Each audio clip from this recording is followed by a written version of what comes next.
NASA's first crewed Artemis mission was a 10-day journey that rewrote the human spaceflight record book and set the stage for everything that comes next. The mission launched on the 1st of April 2026 at 6:35 in the evening Eastern Time from Launch Complex 39B at the Kennedy Space Center in Florida.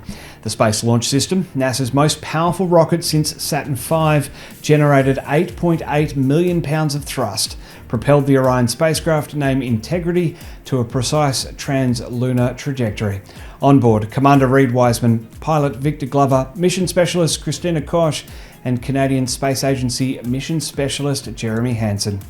This crew made history before the mission even launched. It was the first crewed mission to the moon to include a woman, Christina Koch, the first to include a black astronaut, Victor Glover, and the first to include a non-American in Jeremy Hansen. Over the 10 days that followed, they added to that history together. The lunar flyby occurred on April 6th. The crew swung around the far side, reaching a maximum distance from Earth of 252,756 miles, surpassing the previous distance record set by Apollo 13 in very different circumstances in 1970. By the time Orion completed its journey, the total mission distance covered was 694,481 miles. During the flyby, the crew photographed the Oriental Basin, a massive ancient impact scar on the moon's far side, and conducted a series of scientific and operational objectives, including manual piloting demonstrations, radiation monitoring, fitness assessments, and biomedical sampling designed to characterize how the human body responds to deep space conditions. The return to Earth came on April 10th. Orion hit the atmosphere at about 24,600 miles per hour, roughly Mach 33 if you don't mind, and survived the fiery descent that had drawn close attention given known heat shield anomalies from Artemis I.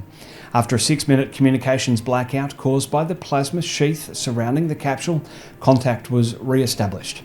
Drogue parachutes deployed at around 22,000 feet, followed by the 3 main chutes at 6,000.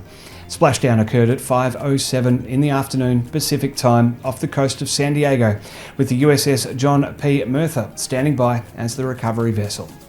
Now attention turns to what follows. Artemis III, an Earth orbit systems demonstration, is on the schedule for next year, with Artemis IV targeting the first actual lunar surface landing in 2028. The era of sustained human return to the moon has begun.